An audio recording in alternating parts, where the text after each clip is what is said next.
राजकुमारी, राजकुमार और जादुई घोड़े की कहानी। बहुत समय पहले की बात है। हिमालय की गोद में बसे एक छोटे से राज्य का नाम था अवंतिका। इस राज्य में एक सुंदर और बुद्धिमान राजकुमारी रहती थी, जिसका नाम था अद्विका। राजकुमारी का हृदय सोने जैसा निर्मल था। वह अपनी प्रजा की भलाई के लिए दिन रात काम करती थी। उसी राज्य के पास एक गुप्त जंगल था, जिसे लोग चमत्कारी वन भी कहते थे कि इस जंगल में एक जादुई घोड़ा रहता है, जो आसमान में उड़ सकता है और भविष्य को देखने की शक्ति रखता है। लेकिन इस घोड़े तक पहुंचने का रास्ता बेहद कठिन और खतरनाक था। कई वीर योद्धा इस जंगल में गए, लेकिन कभी लौटकर नहीं आए। राजकुमार आर्यन का आगमन एक दिन पड़ोसी राज्य के राजकुमार आर्यन अवंतिका आए। वह साहसी और होशियार थे। उन्होंने राजकुमारी की प्रजा सेवा के किस्से सुने थे और उनके व्यक्तित्व से प्रभावित थे। दोनों के बीच मित्रता बढ़ी, लेकिन अद्विका के मन में एक चिंता छिपी हुई थी। प्रजा पर संकट। एक दिन राज्य के एक कोने में अजीब सी बीमारी फैलने लगी। लोग अचानक बीमार पड़ने लगे और राज्य के सारे वैद्य इस बीमारी का इलाज खोजने में असफल रहे। राजकुमारी अद्विका परेशान थीं।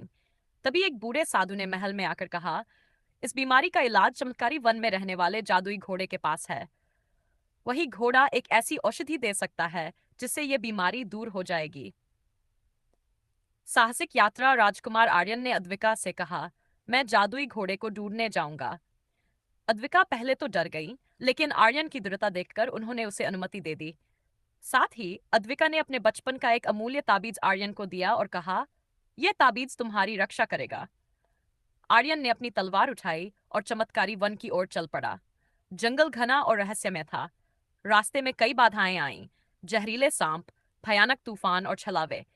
लेकिन आर्यन ने हर मुसीबत का डटकर सामना किया। जादुई घोड़े से मुलाकात। आखिरकार कई दिनों की कठिन यात्रा के बाद वह घने जंगल के बीच एक खुली जगह पर पहुंचा। वहां एक सफेद घोड़ा खड़ा था, जिसकी आंखें चांद की तरह चमक रही थी और पंख मोतियों जैसे झिलमिला रहे थे। वह कोई साधारण घोड़ा नहीं, बल्कि जादुई घोड़ा था। घोड़े ने आर्यन को देखकर कहा, तुम यहां तक पहुंचे हो, यह तुम्हारे साहस और सच्चे हृदय का प्रमाण है। लेकिन मैं तुम्हारी मदद तभी करूंगा जब तुम मेरी 3 परीक्षाएं पास करोगे। पहली परीक्षा। सत्य का सामना। घोड़े ने पूछा, क्या तुम अपनी जान पर खेलकर दूसरों की भलाई करोगे? आर्यन ने बिना किसी हिचकिचाहट के कहा, हाँ। तभी घोड़े ने अपनी आंखों से एक दृश्य दिखाया। उसमें आर्यन का अपना महल था, जहां उसके राज्य पर हमला हो रहा था। घोड़े ने पूछा, अगर तुम यहां से लौट जाओ तो तुम अपने राज्य को बचा सकते हो। क्या फिर भी तुम यहां रुकोगे? आर्यन ने जवाब दिया, मेरा कर्तव्य अभी अद्विका और उसकी प्रजा की मदद करना है। मैं पीछे नहीं हटूंगा। घोड़ा संतुष्ट हुआ। दूसरी परीक्षा। साहस। घोड़े ने आर्यन को एक गहरी खाई के पास ले जाकर कहा, इस खाई को पार करना होगा। आर्यन ने देखा कि खाई में आग की लपटें उठ रही थी, लेकिन वह बिना डरे घोड़े के कहे अनुसार खाई में कूद पड़ा। अचानक ताबीज चमका और आर्यन बिना किसी चोट के खाई पार कर गया। तीसरी परीक्षा। प्रेम और त्याग। अंत में घोड़े ने आर्यन से पूछा, क्या तुम अद्विका से सच्चा प्रेम करते हो या यह सिर्फ तुम्हारा अहंकार है? आर्यन ने कहा, मैं अद्विका की भलाई के लिए यहाँ हूं।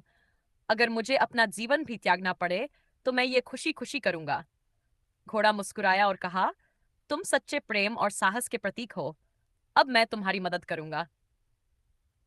औषधि और वापसी। जादुई घोड़े ने अपनी उड़ान भरी और आर्यन को एक दुर्लभ फूल के पास ले गया।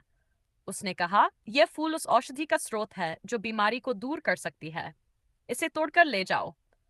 आर्यन ने फूल तोड़ा और वापस महल लौट आया। अद्विका ने उस फूल से औषधि बनवाई और बीमारी दूर हो गई। सुखद अंत। राजकुमारी अद्विका और राजकुमार आर्यन के साहस और प्रेम ने राज्य को बचा लिया।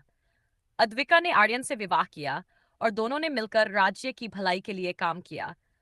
जादुई घोड़ा जंगल में वापस लौट गया, लेकिन एक वादा कर गया, जब भी सच्चा प्रेम और साहस मुझे पुकारेगा, मैं हमेशा मदद के लिए आऊंगा। इस प्रकार यह कहानी हमें सिखाती है कि सच्चा साहस, प्रेम और त्याग ही जीवन की सबसे बड़ी ताकत है।